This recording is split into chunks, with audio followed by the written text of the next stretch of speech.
Sinceramente nunca me imaginé tener que traer este video tan rápido, pero las preguntas son demasiadas como para contestarlas una por una, así que es hora de algunas notas sobre el video que hice recientemente acerca de la censura en la Capcom Fighting Collection 2. Si no lo has visto, hace poco hice un video hablando de los cambios en los juegos de la forma más extensa posible, y me da gusto saber que este video realmente está despejando muchas dudas y aclarando este tema. Viendo sus comentarios noté que algunos se refieren sobre algunos cambios que sí están allí, pero de los que nadie habla. Incluso pareciera que Capcom no los menciona. ¿Será que hay realmente cambios ocultos? Así que de nuevo me tuve que dar un clavado por todos estos juegos para analizarlos a detalle y más específicamente las cosas que ustedes refieren. Y para no darle más vueltas, vamos a empezar con el primero, Street Fighter Alpha 3 Upper.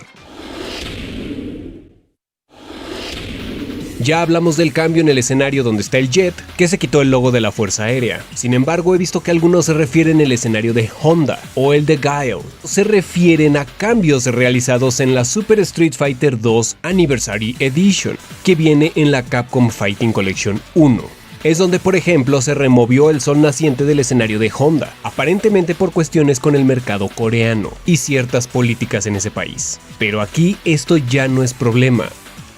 También me han referido a este pequeño chorro de sangre que tiene Zangief, y debo decirles que en la colección se mantiene igual, no importa si estás jugando la versión americana o japonesa, por lo que esto es solo un rumor. Y es que sí, anteriormente en la versión americana o la versión global del Alpha 3, este pequeño chorro de sangre había sido removido, pero aquí no es el caso. Pasando a Project Justice, uno de los cambios que sugieren muchos es sobre Tiffany, quien aparentemente tiene todo su arte alterado en esta colección. Volví a dar una checada y ahora revisando las versiones japonesas más a detalle, y puedo decir con toda seguridad que no es así.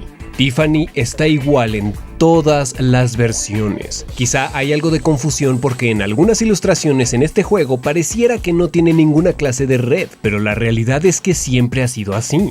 Por otro lado, parece que también algunos confunden Rival Schools con Project Justice y el cambio de atuendo que tuvo este personaje, lo que claramente no es un asunto de censura, es solo un cambio de look. En Power Stone 1 y 2 ya hablamos del final de Galuda, sin embargo, algunos siguen puntualizando a que Rogue tiene censurada su transformación en esta colección. Sí, hay diferencias entre la versión americana y japonesa, solo que este cambio viene desde la versión original, así que no hay razón para decir que esta colección hizo algo más allá que respetar los formatos originales. Ahora pasemos a Plasma Sword, donde reitero, ya terminé el juego con prácticamente todos los personajes y nada. Literalmente el único cambio que he visto es en la intro, a la hora de que Hayato se va en su moto. Los destellos que lo rodean son más pequeños. Es el único cambio que he notado, en serio. Plasma Sword. Nightmare of Bill Stein. En Capcom vs SNK Pro sí les puedo decir que hay un cambio, del cual no nos avisaron. En el video anterior hablamos del track del stage de Final Fight, en donde se había restituido la versión sin censura. En algún punto este track fue cambiado, y ahora tenemos una nueva versión totalmente inédita, en la que se mutea la palabra con F.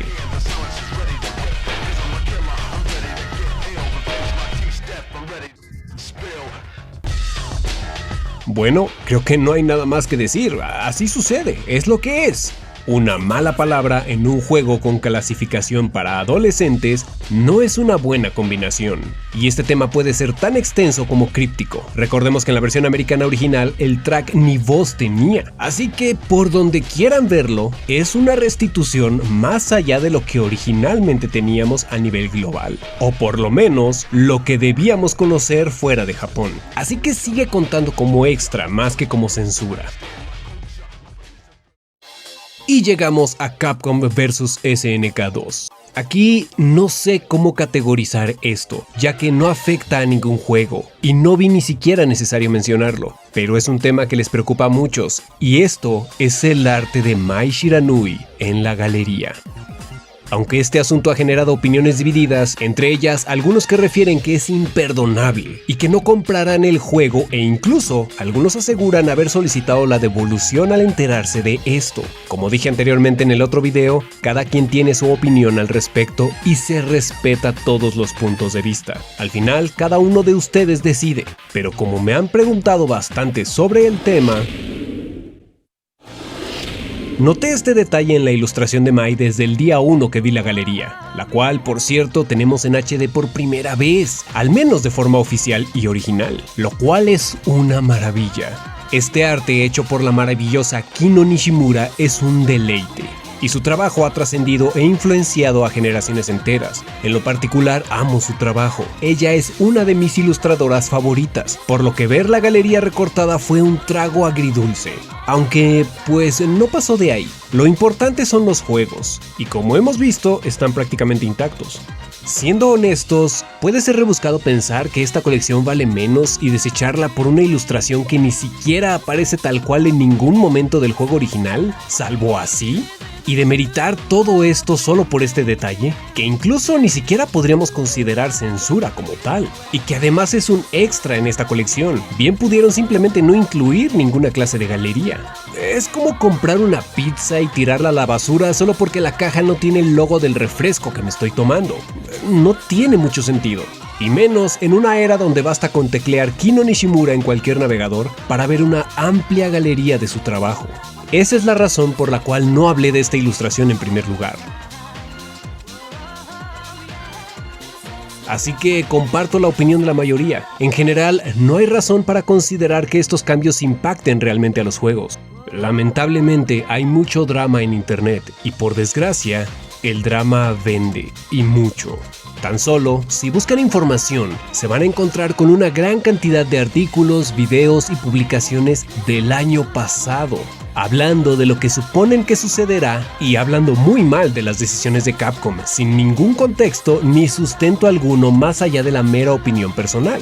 Yo hice lo mismo, y al final es válido considerando que de esto se tratan las redes sociales y editoriales. Sin embargo, por lo visto nadie ha corregido o aclarado este tema, ahora que ya tenemos el juego en las manos y queda demostrado que solo eran suposiciones. Pareciera que hay más preocupación por buscar algo para ofenderse, más allá que preocuparse por los juegos en sí, que permanecen prácticamente intactos, e incluso más fieles a la visión original de los desarrolladores que no pretendían ofender a nadie o malinterpretar a otras culturas, y que encontraron esta oportunidad en esta colección para corregir esos errores. Eso es lo que motivó esta serie de videos, informarles y aclarar lo que incluso yo mostré en el primer video de esta serie. La censura es un tema fácil de entender, pero muy complicado de abordar, ya que cada quien tiene su opinión del tema, y todavía más si agregamos el aspecto cultural donde ese criterio también varía según cada país. Ahí las cosas se complican más. Lo que para unos es tolerable, para otros no tanto, y ocurre en ambos lados de la moneda. Por eso les comento que precisamente gran parte de los elementos cortados en estos juegos son correcciones a errores de percepción por parte de los desarrolladores japoneses y su visión limitada acerca de otros países. Acuérdense que antes no había internet ni Google, así que no todo estaba planeado para ser así desde el inicio. Por eso la importancia de conocer el contexto completo y hacerse un criterio propio. Y me da gusto saber que esta serie de videos han ayudado a muchos a poder hacer una compra informada y ahora pueden disfrutar de sus juegos favoritos. Y también ha ayudado a quienes han decidido mejor volver a las versiones originales para no perder ningún detalle de sus juegos favoritos. Así que todo el esfuerzo puesto en estos videos ha valido cada minuto invertido. Gracias a todos por sus comentarios, por compartir el video y expresarse. Aquí todas las opiniones se toman en cuenta y aprecio que sigan manteniendo este ambiente tan relajado donde todos se han sentido a gusto de poder opinar. Gracias a todos por acompañarme, nos vemos en la próxima. Soy Cygnus, bye.